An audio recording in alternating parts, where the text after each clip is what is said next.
Episode 11 की शुरुआत इमोगी और ली उनकी मुलाकात से होती है। दोनों अपनी स्किल्स एंड पावर्स का शोकेस करने के लिए एक दूसरे से फाइट करते हैं।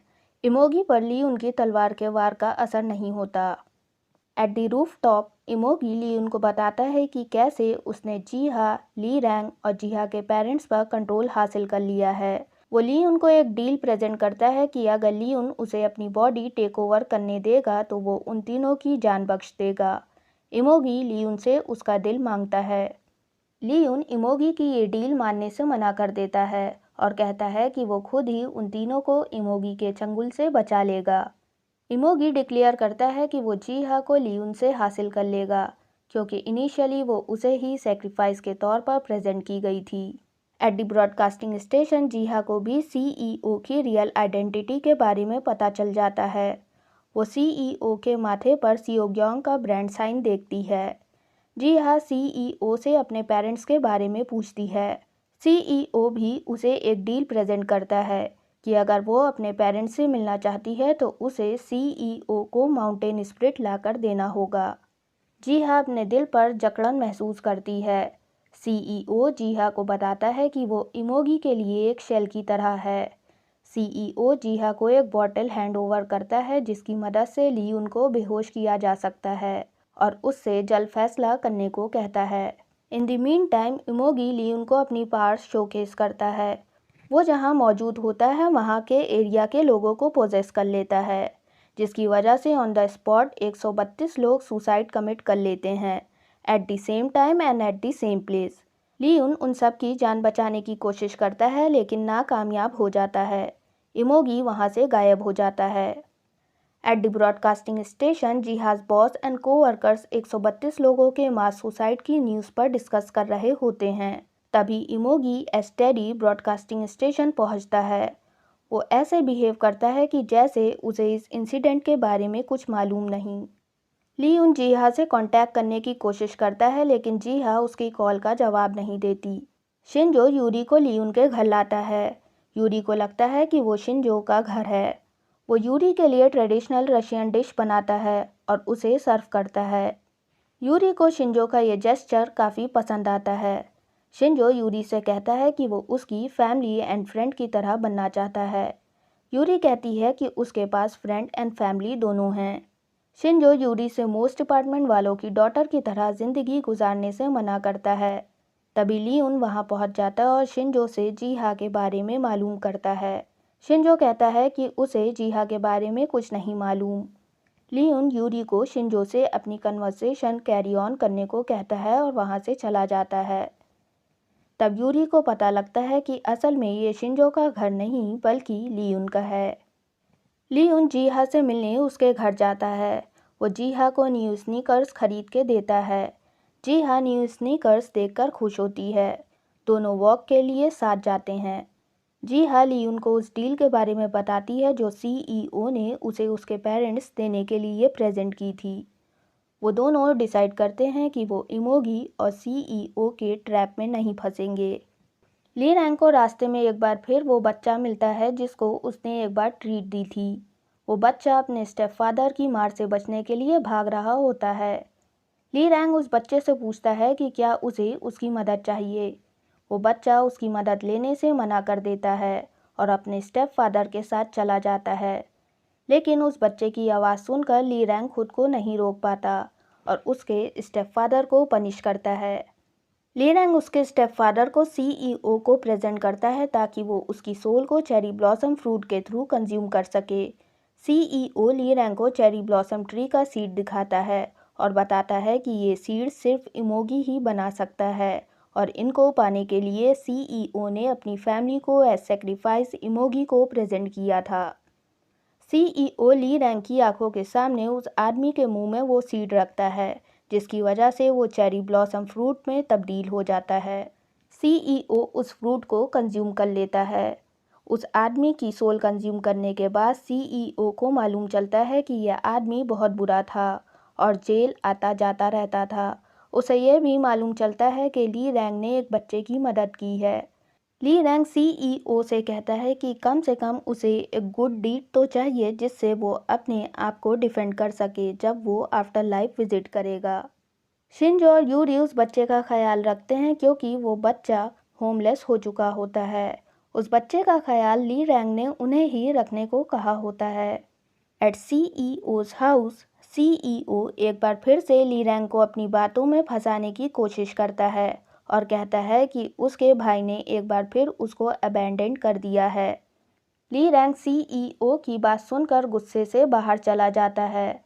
वो सीईओ की बातों पर बिलीव करता है कि उसका भाई इस वक्त जीहा के साथ है और उसे ली रैंग की फिक्र नहीं है।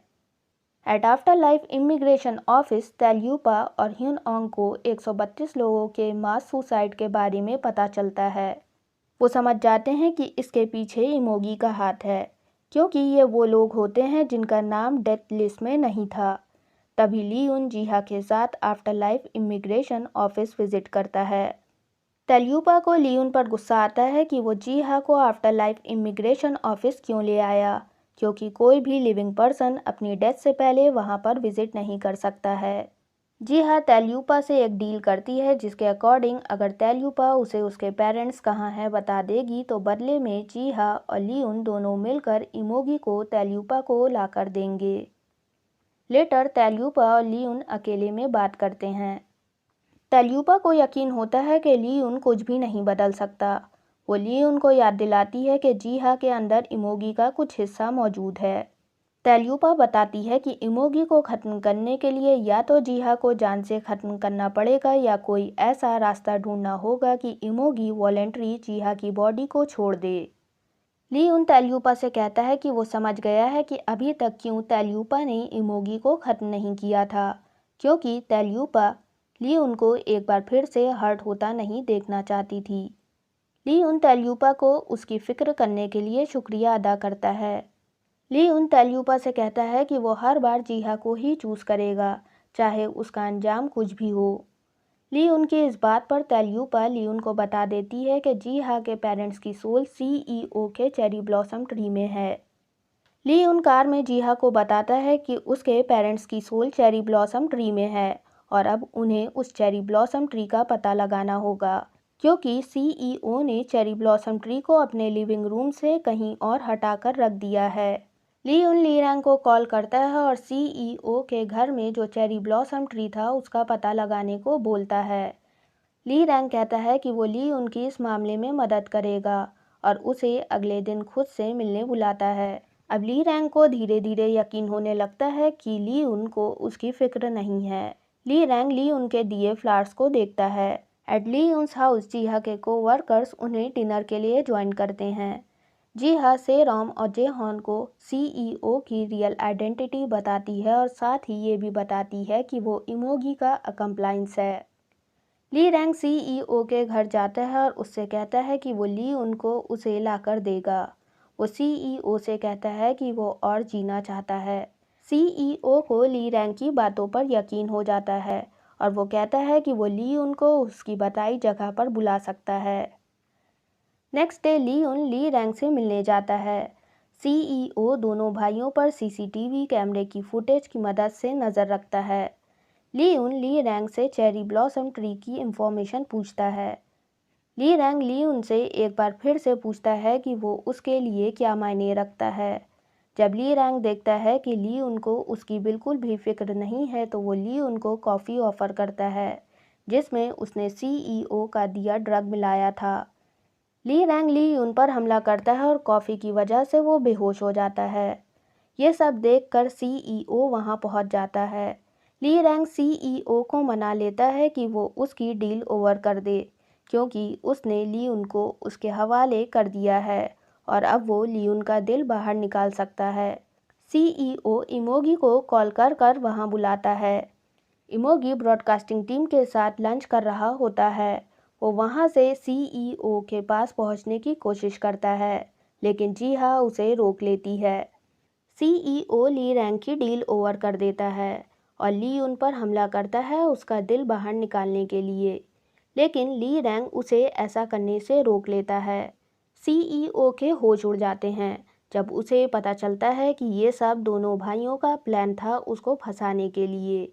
असल में वो ली रैंग नहीं बल्कि ली रैंग के भेस में ली यून होता है और जो बेहोश होता है वो ली यून के भेस में ली रैंग होता है। ली यून नाइफ से सीईओ को स्टैब कर देता है और उसे जान से ख़त्म करने की धमकी देता है। ली यून सीईओ को ऑप्शन देता है कि अगर वो चाहे तो अपनी जान बचाने के लिए ली रैंग की मदद मांग सकता है। सीईओ डर जाता है और वो ली रैंग से अपनी जान बचाने का फेवर मांग लेता है। ली रैंग सीईओ की मदद करता है और ली उनसे उसकी जान बचा लेता है, जिसके बाद ली रैंग की फिंगर से वो गोल्डन थ्रेड वाली रिंग गायब हो जाती है, जिसका मतलब ये होता है कि अब ली रैंग को सीईओ को कोई फेवर रिटर्न नहीं करना है। दोनों भाई सीईओ से चेरी ब्लॉसम ट्री भी हासिल करने में कामयाब हो जाते हैं। वहीं जीहा भी इमोगी से खुलासा करती है कि वो उसकी रियल आइडेंटिटी के बारे में जानती है। इमोगी समझ जाता है कि वो जानबूझकर उसे रोकने की कोशिश कर रही थी। इमोगी भी जीहा के सामने उसे हासिल करने के अपने इरादे को जाहिर कर देता है और वहाँ से चला जाता है। जीहा लियून के पास लौटती है। लियून फाइनली जीहा के पेरेंट्स को वापस ले आया होता है, जो जीहा के घर में उसका इंतज़ार कर रहे होते हैं। जीहा अपने पेरेंट्स को देखकर खुश होती है और उन्हें हग करती है। यहीं पर कहानी ख़त्म हो जाती है।